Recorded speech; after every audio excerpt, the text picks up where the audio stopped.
In today's class, I'm going to continue with a lesson on dimension analysis.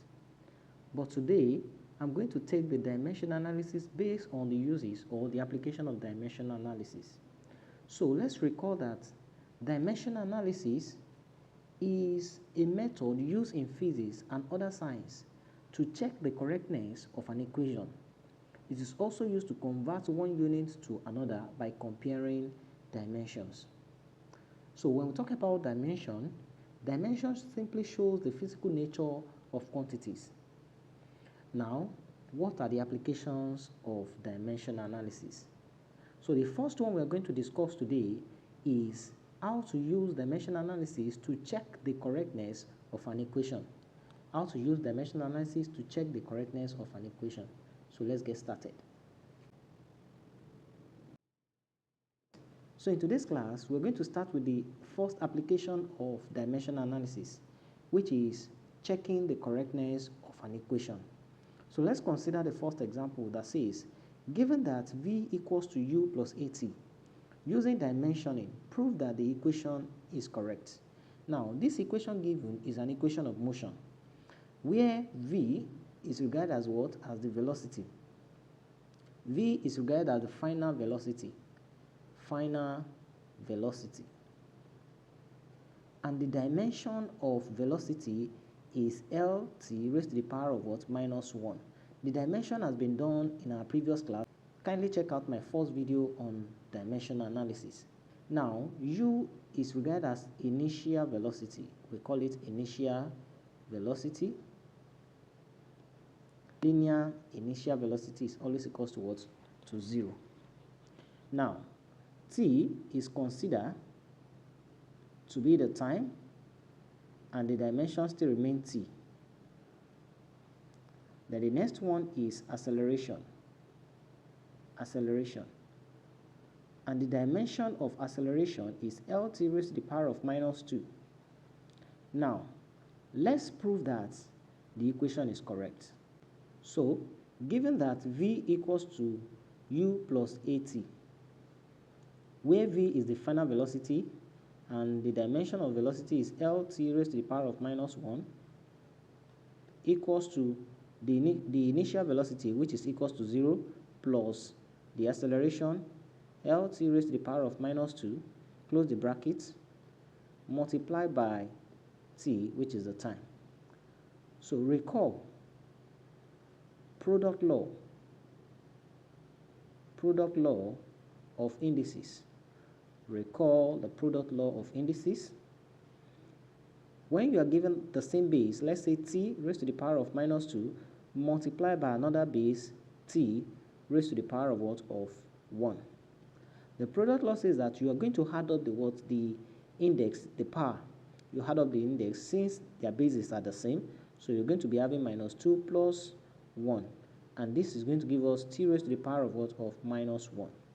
So Lt raised to the power of minus 1 is equals to Lt raised to the power of minus 1. Hence proved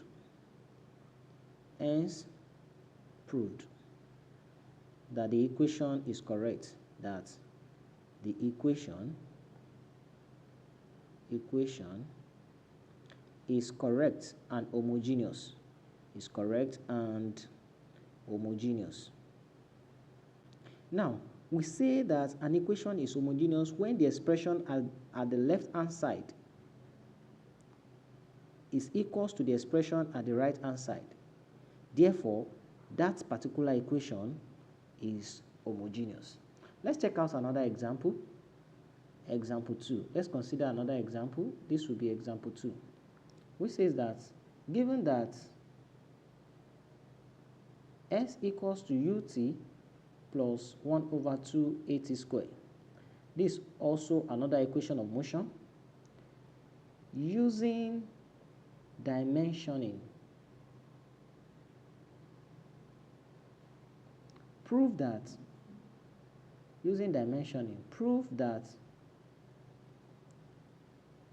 the equation is correct. Okay, so let's prove that this equation is correct or homogeneous. Now let S be equals to what is guided as distance, and the dimension of distance is L. The dimension of distance is L. The next one is U, which is the initial velocity. So U is the initial velocity, and the dimension of velocity is given to be Lt raised to the power of what? Of minus 1. Acceleration, A is acceleration, and the dimension of acceleration is given to be Lt raised to the power of minus 2, and T is the time taken, and the dimensions still remain T.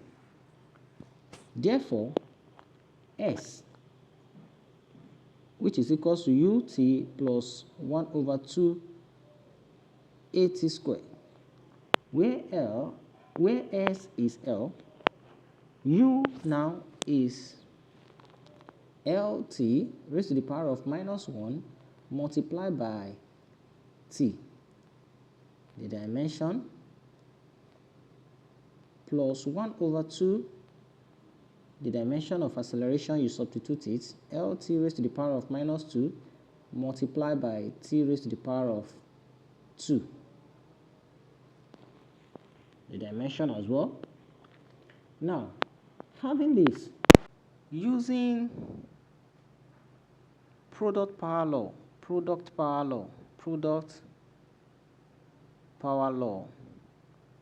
in indices, our T now raised to the power of minus 1 multiplied by T raised to the power of 1 will be equals to T raised to the power of 1 minus 1 plus 1, and this will give us T raised to the power of 0. So, likewise, this other T, which is T raised to the power of minus 2 multiplied by T raised to the power of 2, this will be equals to T raised to the power of minus 2 plus 2, and this will give us T raised to the power of 0. And anything raised to the power of 0 is always equals to 1. So my L now will be equals to L T raised to the power of 0 plus 1 over 2 L T raised to the power of 0. I can proceed and say L equals to T plus 1 over 2 L. Now, note that in physics, that is, in most cases, the constant does not have dimension. They are dimensionless. In most cases, not all cases. So 1 over 2, regarded as a what? As a constant, will not be considered in this case. So 1 over 2, which is the coefficient of what? Of L, is not regarded. Is not regarded or considered. Is not regarded or considered. Hence proved. Hence proved. Hence proved. The equation is correct. The equation is correct. And we can write the equation to be equals to, this implies that my L will be equals to what? L. So the equation is correct. All right, so let's consider this third example. And it says that Einstein proposed that energy E is equals to mc raised to the power of 2. Using dimensioning, prove that the equation is correct, where E is divided as what? As energy. And the dimension of energy, recall from our previous class, the dimension of energy is equals to work done. Work done. And work done is given to be force times distance. And force times distance, the dimension is given to be m L raised to the power of 2, T raised to the power of minus 2. That's the dimension of energy. Now, the next one given is the mass. Mass still remain mass. is a fundamental quantity, so m still remain m. Then c, which is the speed of light, c is equals to speed of light, and the dimension of the speed of light is given to be Lt raised to the power of -1, everything raised to the power of 2, based on the Einstein equation given. So given that E is equals to mc raised to the power of 2, so my E now is given to be ml raised to the power of 2, t raised to the power of -2, to be equals to m multiplied by L t raised to the power of -1, everything raised to the power of 2. Now, let's find the dimension of this expression given here. We're going to be having L raised to the power of 2, t raised to the power of -2. Now, multiplying this now, we're going to be having L raised to the power of 2, t raised to the power of -2, which is equals to the dimension of the energy.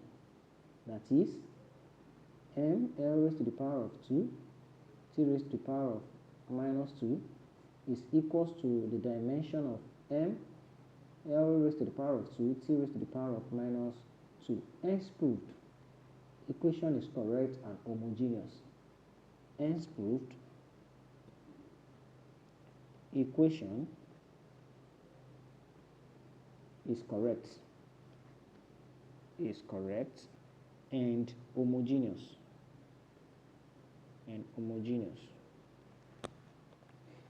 Let's consider one more example. Example 4. So the fourth example says that given that t equals to 2 pi square root of L over G, show that the dimension is correct. So t is the time taken and the dimension is t. L is the length or distance and the dimension is L. Yg is the acceleration due to gravity,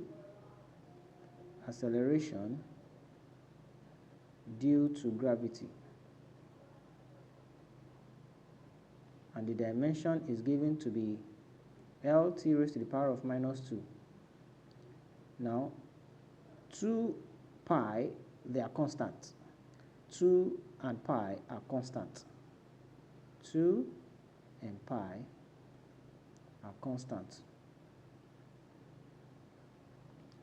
Now t equals to 2 pi. My L now, I'm having the square root of L over Lt raised to the power of -2. Using the law of indices, using quotient law of indices, L raised to the power of 1 divided by L raised to the power of 1 will be equals to L raised to the power of 1 minus 1, and L will be raised to the power of 0, which is 1. So this now we cancel out and we are going to be left with 1 over t raised to the power of -2. Now I can re-express this to be t raised to the power of -2 raised to the power of -1. Now using another law, product power law. Using product power law of indices, to open this now, I will be having 2 pi t raised to the power of +2 t raised to the power of plus 2. Now, the square root now will cancel out square root. T raised to the power of 2 will cancel out the square root here. Therefore, I'll be left with 2 pi t. Don't forget, I'm having my t equals to t. And I said 2 and pi are constant. Hence proved.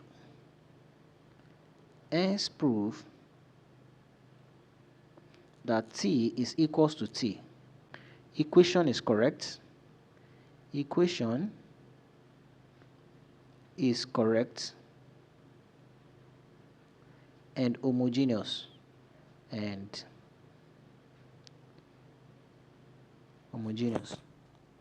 So, in our next class, we're going to consider the second application of dimension analysis, which is deriving formula using dimension analysis.